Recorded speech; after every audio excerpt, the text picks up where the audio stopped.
Bismillahirrahmanirrahim. Assalamu alaikum. This is Madiha Niaz, Assistant Professor Biology from Government Degree College for Women, Satellite Town, Bahawalpur. I'm going to start online lecture series for the subject of biology, initially for second year class, and then gradually we will move towards the lectures of biology for first year as directed by the HET. In the start, I'm going to give you an introduction to the course outline of the FSC second year biology book that consists of 13 chapters starting from homeostasis. In the chapter number 16, we are going to deal with support and movement in the organisms. Chapter number 17 is about coordination and control among organisms. Chapter number 18 is about different reproductive strategies. Chapter number 19 deals with growth and development. Chapter number 20 is about chromosomes and DNA. Chapter number 21 deals with cell cycle, in which we are going to study mitosis and meiosis. Chapter number 22 deals with variation and genetics, whereas chapter number 23 is about biotechnology. Chapter number 24 is about evolution, and the last three chapters are about ecosystem. In chapter number 25 we have ecosystem details, what is the introduction. In chapter number 26 we are going to deal with some types of ecosystem, and in chapter number 27 we are going to deal with man and his environment. This is the course outline. I'm going to start with the first chapter from the second year book, that is homeostasis. First of all, I'm going to give you an introduction to the history of homeostasis. Homeostasis की term सबसे पहले Claude Bernard ने 1849 में introduce की थी, about the regulation of internal environment. What is the regulation of internal environment? यानी maintenance of internal environment of an organism. ये maintenance of internal environment, इससे क्या मुराद है? तो सबसे पहला क्वेश्चन ये होगा कि इंटरनल एनवायरनमेंट क्या होता है, या यूँ कहें कि एनवायरनमेंट क्या होता है. What is an environment? इसको हम फर्स्ट ईयर में बहुत दफ़ा डिस्कस कर चुके हैं, बट तो आपको रिवाइज़ कराने के लिए, आपको रिमाइंड कराने के लिए I am going to define it again. Environment से मुराद है आपके इर्द गिर्द का माहौल, किसी भी जानदार के इर्द गिर्द का माहौल, यानी surroundings of an organism. Surroundings of an organisms दो तरह की होती हैं. They may be internal, they may be external. External surroundings of an organism से मुराद है हमारे पास उसके सराउंडिंग एनवायरनमेंट का टेम्परेचर, पीएच, इसमें बहुत सारे बायोटिक एंड एबायोटिक फैक्टर सब इन्वॉल्व हो जाएंगे. जबकि इंटरनल एनवायरनमेंट से मुराद है आपके सेल के एनवायरनमेंट. सेल के एनवायरनमेंट से मुराद है उसका पीएच लेवल, उसका टेम्परेचर, उसका सोल्यूट कॉन्सेंट्रेशन, उसका ग्लूकोज कॉन्सेंट्रेशन, उसमें hormones concentration, each and everything. So regulation of internal environment से मुराद है कि अंदरूनी माहौल को मेंटेन करना, उसको उसकी हालत में मैनेज करना, यकसा हालत में बरकरार रखने की कोशिश करना. तो ये जो टर्म है ये सबसे पहले क्लॉडी बर्नार्ड ने इंट्रोड्यूस कराई थी, और ये जो वर्ड है ये वॉल्टर ब्रैडफोर्ड कैनन ने इन 1926 जो है वो कॉइन किया था. अगर हम एंटोमोलॉजी ऑफ द वर्ड देखें तो the word homeostasis has been derived from two Greek words. Homeo which means same, unchanging, मतलब यकसा. स्टैंडिंग मीन स्टैंडिंग, यकसा रहना, यकसा. So homeostasis simply means staying the same, यकसा हालत में पाए जाना. It is required for the maintenance of internal environment of an organism. As discussed before, internal environment means conditions inside an organisms. Conditions, जैसे मैंने पहले बताया, आपकी टेम्परेचर, बॉडी का इंटरनल टेम्परेचर, आपका बॉडी का pH level, solute concentrations, hormonal concentrations, glucose level and many other things. क्यों ज़रूरी है आपके इंटरनल इन्वायरमेंट का मेंटेन होना। अगर हम सिर्फ पहले दो कंपोनेंट्स को, पहले ही दो इम्पॉर्टेंट पॉइंट्स को देख लें कि जी इंटरनल टेम्परेचर और पीएच का मैनेज होना बहुत ज़रूरी है, बिकॉज आपकी बॉडी का हर तरह का फंक्शन डिपेंड करता है एंजाइमेटिक एक्टिविटी के ऊपर। एंजाइम्स क्या होते हैं? Enzymes are the globular proteins which can speed up a chemical reaction, or simply we can say they are the biological catalyst which can speed up a chemical reaction without themselves being used or consumed. ये हमने chapter number 3 में पढ़ा है first year में, enzymes के बारे में, catalysis के बारे में, हाउ द एंजाइम वर्क, यानी उनके मैकेनिज्म के बारे में। सो छोटी सी बात कि एंजाइम्स अपना बेस्ट वर्कआउट कर सकते हैं जब उनको एक ऑप्टिमम टेम्परेचर और एक पीएच प्रोवाइड की जाती है। अगर वो उस टेम्परेचर रेंज से बियॉन्ड उनकी वर्किंग रिक्वायर हो तो वो हमारे लिए मुश्किल है, इसलिए क्योंकि एंजाइम्स अपनी एक मखसूस टेम्परेचर रेंज, एक मखसूस पीएच रेंज के बीच में काम करते हैं, अपनी बेस्ट एफिशिएंसी शो करते हैं। और अगर वो पीएच रेंज उनकी रेंज से, उनकी रिक्वायर्ड रेंज से अबव हो जाए या बिलो हो जाए, या टेम्परेचर हाई हो जाए या बिलो हो जाए उनके एक रिक्वायर्ड टेम्परेचर से, तो एंजाइम्स डीनेचुरेशन की तरफ चले जाते हैं।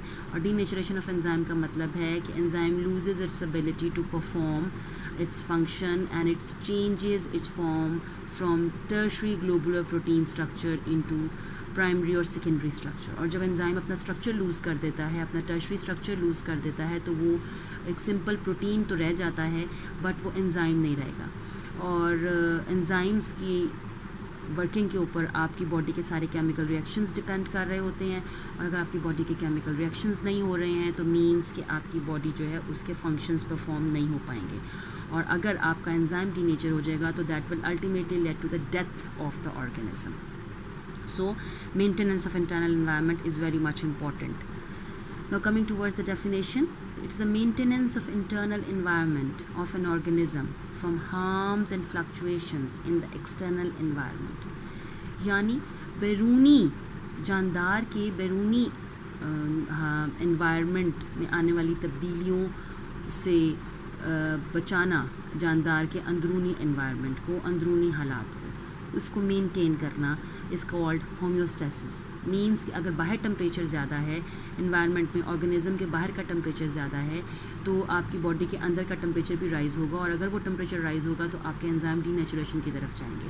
तो आपकी बॉडी का जो होम्योस्टैटिक मैकेनिज़्म है वो थर्मोरेगुलेशन के ज़रिए जो है वो फ़ौरन स्वेटिंग करता है, और आपकी बॉडी जो है वो कूलिंग इफेक्ट जनरेट होता है आपकी बॉडी के अंदर, और आपकी बॉडी का जो राइजिंग टेम्परेचर है because of the external environmental temperature, वो राइजिंग टेम्परेचर जो है वो कूलिंग इफेक्ट की वजह से डाउन होना शुरू हो जाता है, और आपकी बॉडी जो है वो अपने रिक्वायर्ड टेम्परेचर के ऊपर जो है वो फंक्शन करना शुरू कर देती है। ठीक है, सो होम्योस्टेसिस जो है वो हमारे पास बहुत ज़रूरी है for maintenance of internal environment of an organism. Another very important thing to know that हम एक लफ्ज़ बोलते हैं कि होम्योस्टेसिस जो है वो नैरो रेंज के अंदर रखता है आपके ऑर्गेनिजम्स की डिफरेंट कंडीशंस को। और नैरो रेंज से मुराद हमारे पास ये होता है कि एक स्पेसिफिक रेंज होती है जिसके अंदर आपकी बॉडी काम करती है। हम ये नहीं कहेंगे कि जी 37 सेंटीग्रेड के ऊपर ही आपकी बॉडी को फिक्स रखता है homeostatic mechanism, no it never happens. आपका बॉडी टेम्परेचर जो है वो गर्मियों में ज़्यादा हो जाता है, सर्दियों में डाउन हो जाता है, दिन के टाइम आपका बॉडी टेम्परेचर ज़्यादा होता है, रात के टाइम आपका बॉडी टेम्परेचर कम होता है। मैकेनिज़्म ऑफ होम्योस्टेसिस का मकसद ये है कि ये आपके टेम्परेचर को एक नैरो रेंज में रखे। यानी नैरो रेंज से मुराद है कि सपोज़ अगर आपकी बॉडी 37 से, आपकी बॉडी का आइडियल टेम्परेचर 37 सेंटीग्रेड है, तो ये आपकी बॉडी के टेम्परेचर को 36.5 सेंटीग्रेड से लेकर 37.5 सेंटीग्रेड तक की रेंज में रखता है होम्योस्टैटिक मैकेनिज्म। तो एक फ़िक्स पॉइंट नहीं है, एक फ़िक्स पीएच नहीं है, एक फ़िक्स टेम्परेचर नहीं है, एक कोई फ़िक्स सॉल्यूट कॉन्सेंट्रेशन नहीं है, एक नैरो रेंज के अंदर रखता है, फ्लेक्सिबल रखता है, लेकिन उस रेंज से निकलने नहीं देता है। ठीक है, सो एक और चीज़ जो हमने जहन में रखनी है, according to the Barcroft, homeostasis is not only organized by the brain, it is also serve the brain. यानी आपका होम्योस्टेसिस का मैकेनिज्म जो है, इसकी कंट्रोलिंग अथॉरिटी कौन है? इसकी कंट्रोलिंग अथॉरिटी है ब्रेन। आपका दिमाग कंट्रोल करता है होम्योस्टैटिक मैकेनिज्म्स को। Next why we need homeostasis, हमने पहले डिस्कस कर लिया कि आपकी बॉडी के जो सेल्स हैं उनको प्रॉपर फंक्शनिंग करने के लिए एक मखसूस टेम्परेचर, एक मखसूस glucose level, water level, pH level जो है वो रिक्वायर्ड होता है। अगर आपकी बॉडी में एक इंटरनल एनवायरनमेंट में किसी किस्म की डिस्टर्बेंस हो जाती है तो आपकी बॉडी के एंजाइम्स काम नहीं करेंगे और सिंपली, और अगर एंजाइम्स काम नहीं करेंगे तो ओवरऑल आपकी बॉडी की एफिशिएंसी इफ़ेक्ट हो जाएगी। ठीक है, next if you look at it, the homeostasis control mechanisms involves 3 interdependent components which are as follows: receptors, control center and effectors. अगर हम रिसेप्टर्स को देखें तो रिसेप्टर से मुराद है एक सेंसिंग कंपोनेंट जो सेंस करता है किसी भी चेंज को, आपके एनवायरनमेंट, एक्सटर्नल एनवायरनमेंट में आने वाला जो कोई चेंज है उसको जो सबसे पहले आपकी बॉडी का पार्ट सेंस करेगा, that would be called as a receptor. उन्होंने मेंशन किया कि it is a sensing component that monitor and sense the change in environment, external और इंटरनल। फॉर एग्जांपल जैसे कि थर्मोरिसेप्टर्स हैं और मैकेनोरिसेप्टर्स हैं। So now what are the thermoreceptors? तो अगर हम थर्मोरिसेप्टर्स को देखें, thermoreceptors are non specialized sense receptors that deals with changes in temperature. They are found mostly in skin, cornea of eyes and urinary bladder. ये temperature को feel करने सबसे important receptors हैं हमारे। Secondly mechanoreceptors. What are mechanoreceptors? ये क्या है? It is a sensory cell that responds to mechanical pressure. किसी भी किस्म का दबाव आपके जिस्म के किसी भी हिस्से पे होता है तो उसको जो आपके बॉडी के ख़ास रिसेप्टर्स सेंस करते हैं, दे आर कॉल्ड मैकेनोरिसेप्टर्स। ये मोस्टली आपके स्किन में, हेयर सेल्स में लोकेट होते हैं। अब एक्सटर्नल प्रेशर से मुराद कुछ भी हो सकता है। आप अपनी बॉडी पे इचिंग करते हैं, ख़ारिश करते हैं, ये भी एक एक्सटर्नल मैकेनिकल प्रेशर है। आप जो है लाइट प्रेशर आपकी बॉडी पे आता है, सस्टेन्ड प्रेशर आता है आपकी बॉडी के ऊपर, या इवन जब आप बाल बनाते हुए अपने बालों को ब्रश करते हैं तो जो आपके बाल खिंचते हैं तो आपकी हेयर्स की जो रूट्स हैं वहाँ पर भी ये मैकेनोरिसेप्टर्स मौजूद होते हैं। ठीक है, ये फ़ौरन सेंस करते हैं और अगर ये प्रेशर ज़्यादा हो तो उसके हिसाब से कंट्रोल सेंटर को मैसेज कन्वे करते हैं। ठीक है, कंट्रोल सेंटर क्या है? Secondly it includes the respiratory center. Respiratory center is located inside the brain.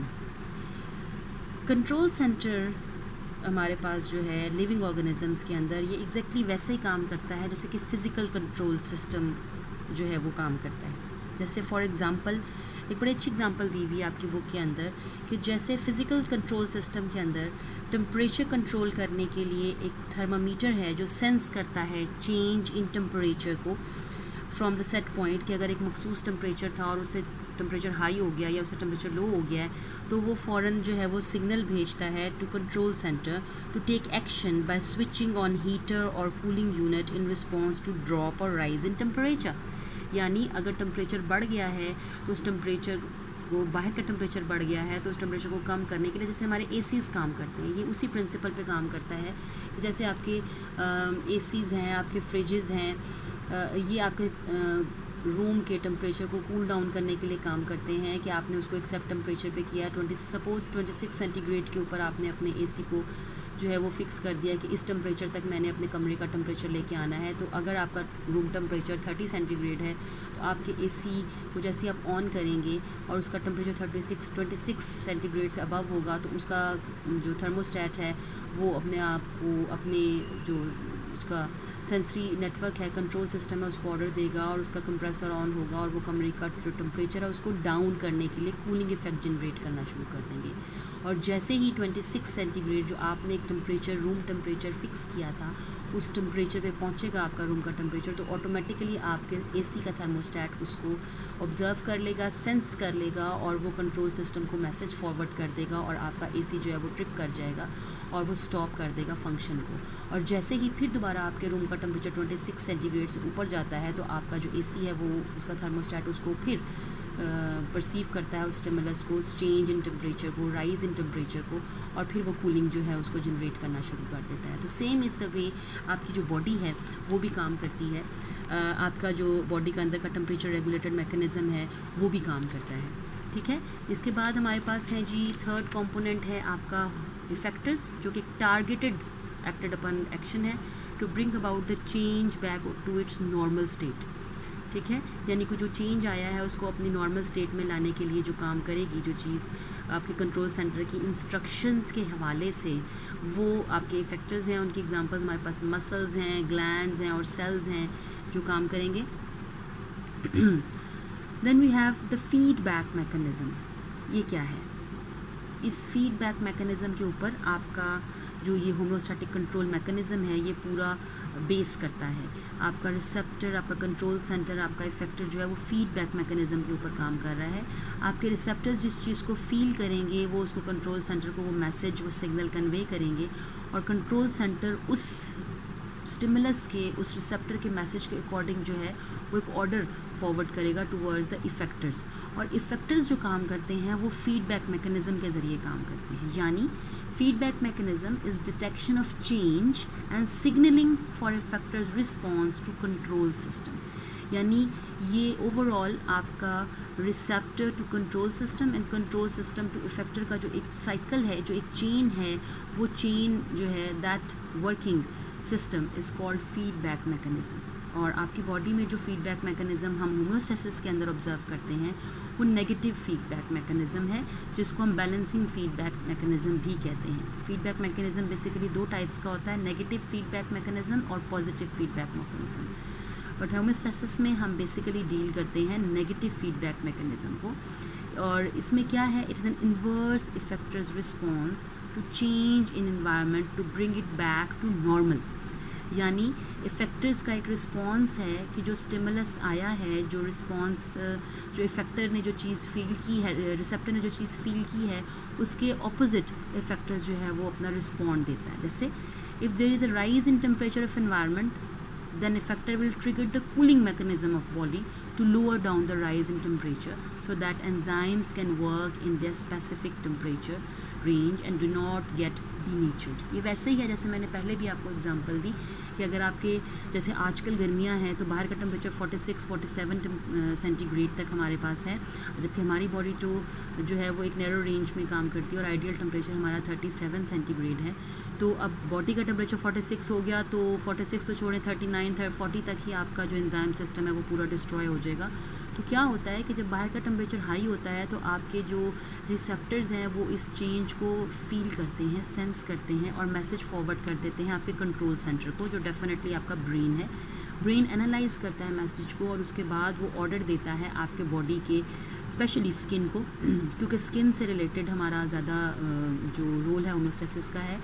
जो आपकी जो स्किन है वो ऑस्मो रेगुलेशन, थर्मो रेगुलेशन के प्रोसेस को यूज़ करते हुए, जो कि मैकेनिज़म्स हैं हमारे पास, डिफरेंट स्ट्रेटजीज़ हैं होम्योस्टैसिस की, उन मैकेनिज़म्स को यूज़ करते हुए आपकी बॉडी जो है वो स्वेटिंग करना शुरू करती है, उसमें से पसीना आना शुरू होता है। और जब आपको पसीना आता है स्किन के ऊपर तो आपको एक कूलिंग इफेक्ट जनरेट होता है और उस कूलिंग की वजह से आपकी बॉडी, प्लांट्स की बॉडी जो है उसका टेम्परेचर, इंटरनल टेम्परेचर डाउन हो जाता है।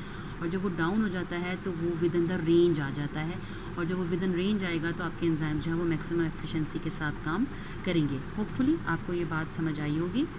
Next last point of the today's lecture कि आपका जो होम्योस्टैटिक मैकेनिज़्म है उसमें 3 रेगुलेटरी मैकेनिज़म्स हैं जिसको हम इंडिविजुअली फिर नेक्स्ट लेक्चर्स में स्टडी करेंगे वन बाय वन।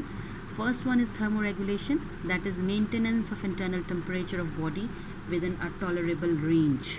आपके अंदरूनी जिस्मानी दर्जा हरारत को एक ख़ास रेंज के अंदर मेंटेन करने की जो स्ट्रेटजी है, होम्योस्टैटिक स्ट्रेटजी है, that is called thermoregulation.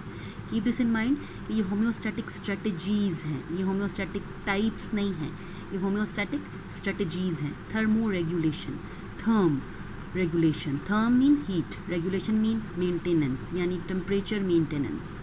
Osmo regulation, it's a mechanism of regulation generally between organism and its environment, of solute gain and loss of water, यानी हर तरह के जो solute का intake and extake है from the body या inside the body, within the body, उस सब को जो डील करेगा ये homeostatic strategy कहलाती है osmoregulation। And the last one is the removal of wasteful nitrogenous substances from the body, is called excretion. And आपको पता है कि removal of wasteful substances, nitrogenous substances specially बहुत ज़रूरी है, अदरवाइज़ ये आपकी बॉडी के अंदर जो है वो टॉक्सिन्स जनरेट करते हैं और उन टॉक्सिन्स की वजह से बहुत सारे डिसऑर्डर्स, इलनेसेस आपकी बॉडी के अंदर जनरेट होती हैं। होपफुली आपको जो है इस इंट्रोडक्टरी होम्योस्टैटिक जो चैप्टर है हमारा होम्योस्टेसिस का, इसके इंट्रोडक्टरी लेक्चर से काफ़ी हेल्प मिली होगी। स्टिल अगर आपके पास कोई क्वेश्चंस हैं, कोई पॉइंट आपको क्लियर नहीं हुआ, तो आप जो व्हाट्सएप ग्रुप है हमारे college FSC second year students का, आप उसको उसमें मेंशन कर सकते हैं। और इंशाल्लाह ताला इसका जो नेक्स्ट लेक्चर है वो according to the time table schedule मैं इंशाल्लाह मंडे को अपलोड कर दूंगी, जिसमें हम थर्मो रेगुलेशन और ऑस्मो रेगुलेशन के बारे में जो है वो ब्रीफली लेक्चर लेंगे।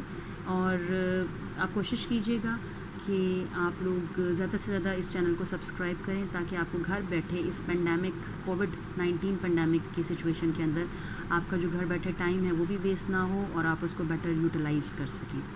थैंक यू, जज़ाकल्लाह, अल्लाह हाफ़िज़।